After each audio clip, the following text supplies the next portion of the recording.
Le 10 janvier 2010, Mano Solo est mort à l'âge de 46 ans des suites d'une rupture d'anévrisme. Siesti après son dernier concert à Paris, en novembre 2009, que l'artiste avait été hospitalisé après plus de 20 ans contre le sida. Ce mardi 10 janvier 2022 marque les 12 ans de la disparition du chanteur, mort après son long combat.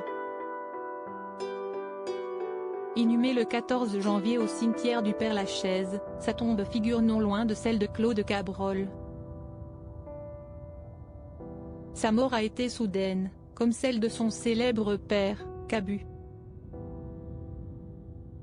Le dessinateur a disparu tragiquement et injustement dans l'attentat du 7 janvier 2015 aux locaux de Charlie Hebdo.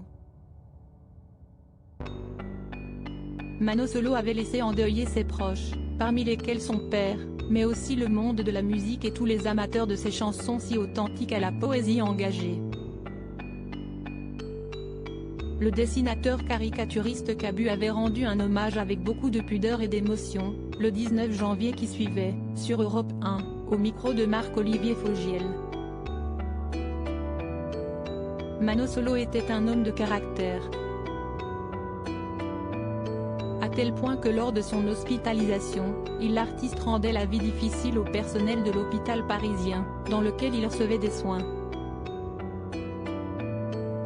Et Siesti, ce tempérament bien trempé qui a aussi permis à Mano Solo de se battre jusqu'au bout, comme l'avait précisé son père. Un caractère qui pourrait bien lui venir de ses deux parents. Cabu ne savait d'ailleurs pas dire si ce côté rebelle lui venait de sa mère, Isabelle Monin, cofondatrice du magazine consacré à l'écologie, La Gueule Ouverte, ou de lui. Un statut de fils de pas évident en évoquant son fils, auprès de son ami Patrick Pellou, Cabu était ému mais aussi amusé. Notamment lorsqu'il s'est souvenu que ce dernier se plaignait d'être un fils de. Un statut qu'il ne semblait que peu apprécier.